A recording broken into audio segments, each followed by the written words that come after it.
नमस्कार मित्रांनो, स्वागत आहे तुमचं मार्केटची दिशामध्ये. कालचा व्हिडिओ जर का सर्वांनी पाहिला असेल, तर त्यांना एक गोष्ट नक्कीच रिलेट होणार आहे. ती म्हणजे काल आपण हा झोन डिस्कस केलेला होता. 22,700 पासून ते 23,000 पर्यंत. ही एक रेंज आपण काल डिस्कस केलेली होती. आणि ती रेंज अशा पद्धतीने डिस्कस केली होती, की मार्केट जरी इथे कुठे गॅप अप झालं, इथे झालं, अगदी 23,000च्या जवळ जरी गॅप अपमध्ये ओपनिंग केली मार्केटने, तरी सुद्धा अप्पर लेव्हलपासून सेलिंग येण्याची शक्यता आहे. हे मी तुम्हाला काल सुद्धा सांगितलेलं होतं. आज मार्केटमध्ये झालं का तसं? तर हो, 100% झालं. आता एकदा चेक करूया, की नक्की कालचा मार्केटचा डेटा आपल्याला काय सांगत होता. तर या सगळ्या गोष्टी झाल्या हे पण ठीक आहे. पण कालचा मार्केटचा डेटा आपल्याला काय सांगत होता? आता हा आहे आजचा डेटा मित्रांनो. आता जर का आपण कालचा डेटा चेकआउट केला चार्टवरती जाऊन, सगळ्या गोष्टी इथे मी स्टोअर करून ठेवत असतो तुमच्या सर्वांसाठी. सो त्यामुळे काय आहे, की हे जर रेकॉर्ड आपल्याकडे राहतं आणि सगळ्या गोष्टी आपल्याला डिटेलमध्ये समजतात. हे बघा हा कालचा डेटा आहे, जो की मी काल सांगितलेला आजच्या मार्केटसाठी. ओके. आता थोडंसं आपण जाऊन चेकआउट करूया सगळ्या गोष्टी, की काल आपण काही झोन हे डिस्कस केलेले होते. हे डाउन साइडचे झोन होते. मार्केट मी तुम्हाला सांगितलं होतं, की लोवर साइडला सस्टेन झालेलं आहे. क्लोजिंग बेसिसला जर काही गोष्ट बघितली, तर मार्केटने इथे सस्टेन केलेलं आहे. ही जी लेव्हल आहे 22,350 ही ब्रेक करून क्लोजिंग येणार होती. तेवढ्यात कुणीतरी इथे हेवीली बायिंग केलेली. आता हे सगळं स्ट्रक्चर चार्टवरती तर कन्फर्म होत होतं. तर ही गोष्ट डेटा पण आपल्याला सांगत होता कालच्या दिवशी. एक डेड कॅट बाउन्स येण्याची शक्यता आहे. आजचा जो काही गॅप अप होता तो डेड कॅट बाउन्स होता. लक्षात घ्या. म्हणजे काय खोटी मूव्हमेंट होती आणि ती पण आज कशी झाली आणि मार्केटनं आज कशा पद्धतीने ट्रॅप केलं हे सुद्धा सांगतो तुम्हाला. एकदा एक गोष्ट इथे चेकआउट करा, की निफ्टीने काय केलेलं आहे. एक्झॅक्टली जी काही 22,867 ही जी काही लेव्हल आहे का नाही, म्हणजे जो काही झोन आपला इम्पोर्टंट आहे 22,850 आणि 60चा. याच्यावरती बघू शकता किती पॉझिटिव्ह कॅन्डल आहे ही. रिजेक्शन कॅन्डल आहे. कोणीही बघून म्हणणार नाही, की आयला या कॅन्डलमध्ये लोकांना ट्रॅप केलं जाऊ शकतं. व्हॉल्यूम पण खाली चांगला हाय आहे. पण जर का एक गोष्ट बघितली त्यानंतर व्हॉल्यूम्स हे डेड झालेले आहेत. कंप्लीटली दिवसभर व्हॉल्यूम हा डेड होता. आणि शेवटच्या काही क्षणामध्ये मार्केटमध्ये व्हॉल्यूम आलेला आहे. आता असं का होतंय नक्की, की हे जे काही मोठे प्लेयर्स काय करतायत माहितीये का? तुम्हाला मार्केटमध्ये ट्रॅप करतायत. आता ते कशा पद्धतीने ट्रॅप करतायत? त्यांनी जर काही गोष्ट आपण बघितलं, इथे त्यांनी काय केलेलं आहे, की पोझिशन बनवलेल्या आहे. परवाच्या दिवशी इथे त्यांनी पोझिशन बनवलेल्या होत्या आणि त्या पोझिशन बनवल्यानंतरनं त्यांनी अप्पर झोनला इथे प्रॉफिट बुकिंग केलेली. अप्पर झोनला त्यांनी ते काय केलेलं आहे, प्रॉफिट बुकिंग केलेली आहे. आता ते कशा पद्धतीने केली आणि आपल्याला कसं काय ट्रॅप केलं? सगळ्यांनी ते कॉल बाय केले, फ्युचर बाय केले. पुन्हा मार्केट खाली आलं. परत सगळ्यांना काय वाटलं, की एवढी मोठी कॅन्डल चल थोडंफार असू शकतं. इथे रिट्रेस झालं मार्केट. रिट्रेस केलं मार्केटने. पुन्हा बाउन्स करायचा प्रयत्न केला. पुन्हा काही जणांनी एंट्रीज केल्या. पण इथे जर काही गोष्ट बघितली, तर एफ-आयजनी काय केलेलं आहे, प्रॉफिट बुकिंग केली आणि ही मोठी रॅली आणली. ओके. मोठी रॅली आणली. आता ह्या डाउन साइडला इथे काय वाटलं लोकांना, इथे असं स्ट्रक्चर तयार केलेलं आहे. सेम स्ट्रक्चर इथे तयार झालेलं आहे. आता मार्केट इथून वरती जाणार.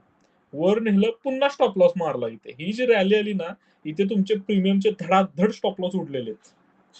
पुन्हा एकदा परत इथे इम्पल्सिव्ह मूव्हमेंट इथे एफ-आयजने ही जी काही रॅली होती, इथे त्यांनी थोडीफार बायिंग केली. प्रो प्लेयर्स होते, एफ-आयज नव्हते बेसिकली या टाईमला. आलं मार्केटने इथे लिक्विडिटी घेतली आणि पुन्हा एकदा मार्केट वरच्या साइडला गेलं. ओके. परत आता ही लेव्हल आली. इथे जर का ही कॅन्डल तुम्ही चेकआउट केली नीट एकदम. कुठली कॅन्डल दाखवतोय मी? ही कॅन्डल बघायची. थोडंसं स्क्रीन झूम करून बघा. बघू शकता तुम्ही. ही जी काही कॅन्डल आहे का नाही, ही कॅन्डल, ही कशी दिसते बघा. अगदी प्रॉपर ह्या सकाळच्या झोनला इथे रिजेक्ट करून फुल पॉवरने बायिंग केलेलं आहे. बाहेरचा व्हॉल्यूम कुठे आहे हो खाली? आहे का? व्हॉल्यूम सेलरचाच आहे. सगळ्यात घाण इथे ट्रॅपिंग केली. दुसरी कॅन्डल ओपन होऊन सुद्धा वरती गेली आणि जोरात खाली आपण.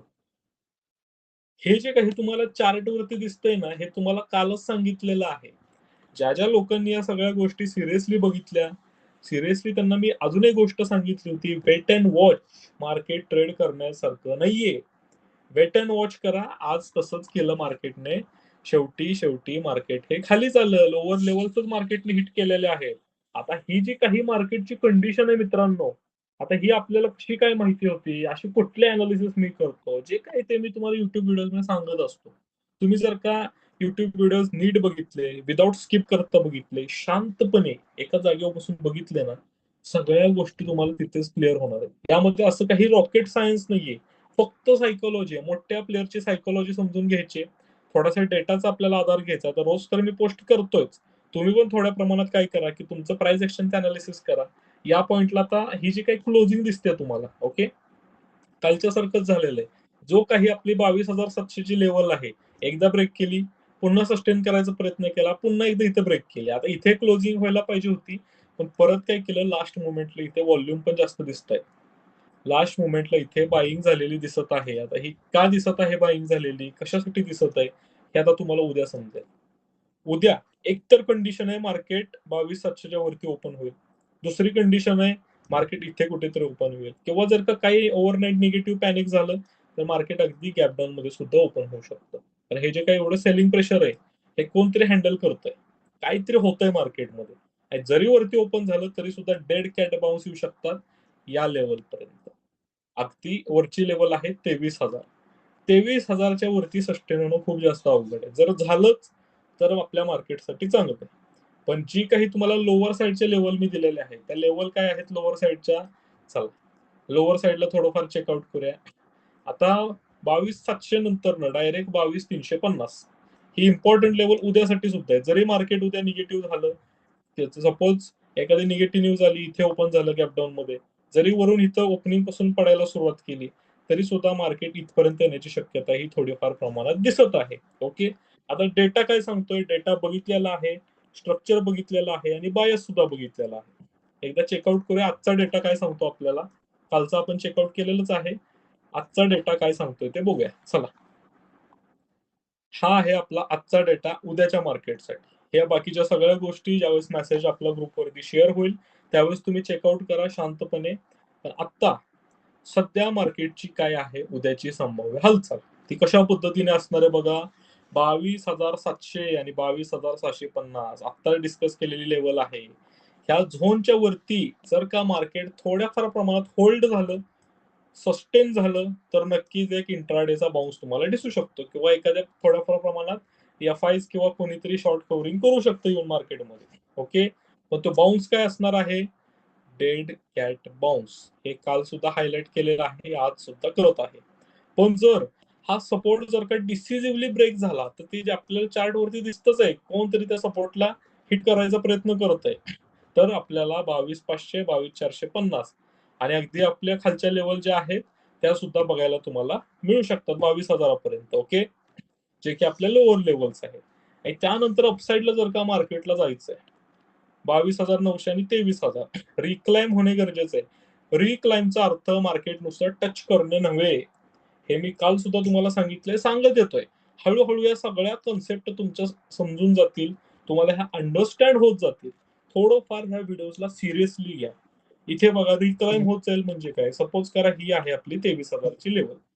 ही जाऊन इथे नुसतं टच झाली. अरे, अरे, अरे रिक्लाइम झाली लेवल. पुन्हा एकदा त्या लेवलला मार्केट आलं. पण हे खाली पण गेलंय ना. ह्या लेवलला आलं कधी म्हणू शकतो? ह्याच्या वरती गेलं, सस्टेन केलं आणि इथे कुठेतरी मार्केटने क्लोजिंग केली. ओके. या सिच्युएशनला आपण म्हणू शकतो की मार्केटने आता रिक्लाइम केलेला आहे. तर सध्या एवढंच बायस आहे. खूप जास्त मार्केटचा डेटा हा इमॅच्युअर आहे. एवढाही परफेक्ट डेटा नाहीये. म्हणजेच काय? मोठे प्लेयर्स हे खूप जास्त केअरफुली खेळत आहेत. ते एकदम काळजीपूर्वक काम करत आहेत मार्केटमध्ये, पण आपण करत नाहीये. हे सगळ्यात मोठं दुर्दैव आहे. मोठे प्लेयर जर का एवढे मोठे पैसे घेऊन ते मार्केटला ऑपरेट सुद्धा करू शकतात, हलवू सुद्धा शकतात मार्केटला. अगदी रिटेलरला ट्रॅप करू शकतात. तरी सुद्धा त्यांना सुद्धा माहिती आहे की रिटेलर ज्यावेळेस पॅनिक होतो किंवा रिटेलर ज्यावेळेस अग्रेसिव्ह होतो मार्केटमध्ये, त्यावेळेस मोठे प्लेयर सुद्धा गळाला लागतात. ते सुद्धा ट्रॅप होतात मार्केटमध्ये. ही रियालिटी आहे. ही नाण्याची दुसरी बाजू आहे. आपण म्हणतो मोठे प्लेयर छोट्या प्लेयरला ट्रॅप करतात. नाही. आपण सगळ्यांनी मिळून एखाद्या लेवलला जर का पॅनिक केलं ना, ह्यांचे सुद्धा सॉरी, यांचे सुद्धा मोठ्या प्रमाणात एसएलचे हिट होतात या पॉइंटला. ओके. सो ही गोष्ट लक्षात ठेवा. मॅनिप्युलेशन वगैरे असं काही नसतं मार्केटमध्ये. आणि एवढंही आपलं मार्केट खराब नाहीये की कोणीही उठेल आणि मॅनिप्युलेट करेल. शक्य नाहीये. सो ह्या ज्या काही बाहेरच्या गोष्टी आहेत, अनरिअलिस्टिक गोष्टी आहेत, डोक्यातून काढून टाका. फोकस फक्त स्टडीवरती असून दे. फोकस फक्त ट्रेडिंग वरती असून दे. बाकीच्या मार्केटचं कोण काय करतंय, मोठे प्लेयर छोट्या प्लेयरला खातात, मोठा मासा छोट्या मासाला नेहमी खातो. असे ज्ञान वाटणाऱ्यांपासून थोडंसं लांब राहावा. ओके. आता मोठा प्लेयर ट्रॅप करतो की, पण ते आपल्याला कळतंय ना तो ट्रॅप करतो. मग त्यापासून आपण वाचू शकतो ना. ओके. वाचू तरी शकतो थोड्याफार प्रमाणात. ते कोण वाचवणार आहे तुम्हाला? तुम्हाला हा आपला बायस डेटा वाचवणार आहे. हा तुम्हाला मार्केटचा बायस डेटाच त्याच्यापासून वाचवणार आहे. ओके. ह्या गोष्टी थोड्याफार प्रमाणात लक्षात ठेवा. आता उद्याचं जे काही बायस काय आहे आपल्यासाठी, बिअरिश टू व्होलाटाईल. बिअरिश आहेच, पण त्यासोबत व्होलाटाईल आहे. मार्केट खालीच जाईल असं नाही. ते व्होलाटाईल आहे. ते वर सुद्धा जाऊ शकतं, खाली सुद्धा जाऊ शकतं, कुठेही जाऊ शकतं किंवा अगदी फ्लॅट पण राहू शकतं. जर काही गोष्ट तुम्ही नोटीस केली मागच्या 2-3 ट्रेडिंग सेशनमध्ये, तर एक गोष्ट तुम्हाला लक्षात येईल, की काय होणार आहे, मार्केटमध्ये स्टार्टिंगलाच व्हॉल्यूम येतोय आणि डे एंडलाच व्हॉल्यूम येतोय. मधल्यामध्ये मार्केट पूर्ण डेड आहे. मधल्यामध्ये पोझिशन ह्या खूप जास्त कन्फ्युजिंग आहे. ट्रॅप होतायत लोकं मिड ऑफ द डे मध्ये. मार्केटचे काही स्टार्टिंगचे हावर्स पण म्हणत नाहीये मी, स्टार्टिंगचे काही मिनिट्स आणि क्लोजिंगचे काही मिनिट्स. एवढ्या 2च सेशनमध्ये मार्केटमध्ये सध्या व्हॉल्यूम आहे. म्हणजे काय आहे, की काहीतरी मोठे प्लेयर ॲडजस्टमेंट करतात त्यांच्या पोझिशनमध्ये. हे हे आहे त्याच्या खरं खरं लॉजिक. हे त्याच्यामागचं खरं रिझन आहे, की आता त्यांना ही मार्केटवर काही क्लिअर डायरेक्शन नाहीये. स्टार्टिंगला व्हॉल्यूम क्रिएट करतायत आणि एंडिंगलाच क्रिएट करतायत. मधी काहीच करत नाही. आणि इथे मध्ये कोण खेळतंय माहितीये का? आपण खेळतोय. गरज आहे का? हे सगळे बाहेरून तमाशा बघतायत तुमचा. तुम्ही काय खेळताय आतमध्ये. मग कशाला सर्कसमधले हे होताय तुम्ही? बरोबर आहे ना? ह्यांच्यासारखं बाहेर थांबून बघा ना. कोणी अडवलंय तुम्हाला? मोठ्या प्लेयर सारखी थिंकिंग ठेवा. कोणीच अडवलेलं नाहीये. हा माइंडसेट हा जोपर्यंत तुम्ही अडॉप्ट करत नाही मोठ्या प्लेयरचा, तोपर्यंत तो होणार नाहीये. तर हा माइंडसेट मी तुम्हाला देण्याचं काम करत आहे. Totally free of cost. या सगळ्या गोष्टी लोकं लाखभर रुपये घेऊन सुद्धा सांगत नाहीत मार्केटच्या. स्ट्रॅटेजी तुम्हाला कोणीही सांगेल. मीही तुम्हाला माझ्या सगळ्या स्ट्रॅटेजी सांगेल. तुम्ही एखाद्या व्यक्तीची स्ट्रॅटेजी कॉपी करू शकता, पण त्याचा माइंडसेट करू शकत नाही. तो माइंडसेट तुमचा कसा बिल्ड होतो? त्या व्यक्तीच्या सहवासात राहून, त्याच्यासारखे विचार करून. मी म्हणत नाही मी मार्केटमधला खूप मोठा ट्रेडर आहे, पण मीही तुमच्यासारखा एक सर्वसामान्य ट्रेडर आहे, छोटा-मोठा. पण हा जो काही माइंडसेट मी अडॉप्ट केलेला आहे, या सगळ्या लोकांमध्ये राहून केलेला आहे. भरपूर असे लोक आहेत माझ्या कॉन्टॅक्टमध्ये ज्यांचे स्वतःचे फर्म्स आहेत. प्रोप्रायटरी डेस्कमध्ये ते काम करतात. सो त्यांच्या कायम टचमध्ये असतो त्यामुळे बऱ्याचशा गोष्टी आपल्याला अनलॉक होतात. इक्विटी मार्केटचे काही सिक्रेट्स अनलॉक होतात. ओके. सो तुम्ही सुद्धा मार्केटचा अभ्यास करा. मार्केटचा स्टडी हा थांबवू नका. माझाही कायम अभ्यास सुरू असतो मार्केटवरती. एक ट्रेडर हा आयुष्यभर एक विद्यार्थी असतो आणि मार्केट हा त्याचा गुरु असतो. आणि मार्केटमधल्या होणाऱ्या प्रत्येक मूव्हमेंट मार्केटमध्ये होणारी ही प्रत्येक मूव्हमेंट त्याच्यासाठी एक नवीन सिलेबस सारखं काम करत असते. मार्केट रोज एकसारखं नसतं. एक महिना एकसारखा असेल, दुसऱ्या महिन्यात नसतं. आत्ता 10 मिनिटापूर्वी मार्केट जसं होतं, तसं पुढच्या 10 मिनिटात नसणार आहे. ही गोष्ट लक्षात ठेवा. त्यामुळे मार्केटमध्ये एक स्टुडंट बनून राहावा, एक विद्यार्थी बनून राहावा कायम. मार्केट हा आयुष्यातला पण असून दे आणि ह्या आर्थिक तुमच्या जे काही आर्थिक प्रवास आहे, फायनान्शियल जर्नी आहे, यामधला सुद्धा सगळ्यात मोठा गुरु आहे. तुमच्यामध्ये खूप जास्त अपडेट्स होतील, खूप जास्त चेंजेस होतील. एकदा मार्केटला सिरियसली घ्या. सिरियसली लोकं मार्केटला कुठे घेतात माहितीये का? मला दिवसाचे ₹500 कसे मिळतील तेवढंच सांगा. बाकीचं हे मला काय करायचंय? कोण काय करतंय? मोठे प्लेयर काय करतायत? छोटे प्लेयर काय करतायत? कोण कुठे पैसे टाकतंय? मला काय करायचंय? मला काय घेणं-देणं आहे? मला फक्त दिवसाचे ₹500 कसे मिळतील तुम्ही सांगा. सांगणार नसाल मी दुसऱ्याकडे जातो. बिनधास्त जावा. काही अडचण नाहीये. ज्यांना फक्त पैसेच कमवायचेत ना मार्केटमधून, त्यांनी माझ्या कुठल्याही प्लॅटफॉर्मवरती थांबू नका. मी स्पष्ट सांगतो सगळ्यांना. राग आला तरी चालेल. पण मी मार्केटच्या रिॲलिटीवरतीच बोलतो. अजिबात काहीही अनरिअलिस्टिक गोष्टी तुम्हाला सांगत नाही. जे आहे ते सांगतो. म्हणून ते आहे तसं घडतंय. मी काही कुठला ज्योतिषी नाहीये, कुठला जादूगार नाहीये. माझ्या हातात काही अदृश्य शक्ती नाहीये, की मी सांगेल तसं मार्केटमध्ये होईल. मार्केटच्या डेटाचा, मार्केटच्या प्राइस एक्शनचा आणि ओव्हरऑल सगळ्या गोष्टींचा मी स्टडी करत असतो. आणि तोच मी तुम्हाला सांगतोय. फ्री ऑफ कॉस्ट सांगतोय. काहीच अडचण नाहीये. सो या सगळ्या गोष्टी तुम्ही सुद्धा शिकून घ्या. आत्मसात करा हे सगळं ज्ञान आणि नंतरनं बघा तुमच्या ट्रेडिंग जर्नीमध्ये खूप जास्त अपडेट झालेला असेल. ओके. सो आता सगळ्या गोष्टी आजच्या क्लिअर झालेल्या आहेत. डेटा हा थोडासा इमॅच्युअर आहे. त्यामुळे ह्या सगळ्या लेव्हल्स लक्षात ठेवा. मेसेज थोड्या वेळाने ग्रुपला मी टाकेलच.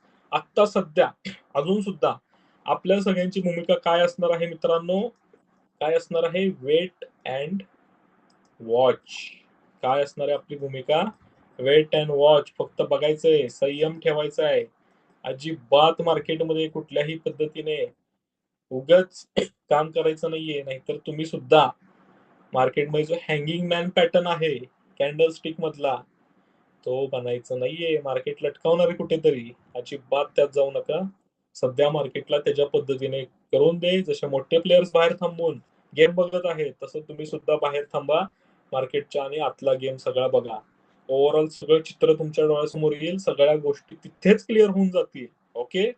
सो तुम्हाला काही डाऊट्स असतील, काही कन्फ्युजन असेल, कुठल्या नवीन टॉपिक शिकायचा असेल, नक्कीच या व्हिडिओच्या खाली कमेंट करा. सगळ्यांचे कमेंट्स मी वाचत असतो. सगळ्यांचे कमेंट्स ह्या मी डे टू डे लाईफमध्ये त्या सिरियसली घेत असतो आणि त्या पद्धतीने मी नेक्स्ट व्हिडिओमध्ये इम्प्रूव्हमेंट हे नक्कीच करत असतो. ओके. सो कमेंट करा बिंदास तुमचे जे काही थॉट्स असतील ते, आणि माझ्यामध्ये अजून काही इम्प्रूव्हमेंट करायचे असेल ते देखील मला तुम्ही बिंदास्त सांगू शकता. ओके. Thank you so much. चला आपण भेटूया आता उद्याच्या मार्केटची दिशामध्ये.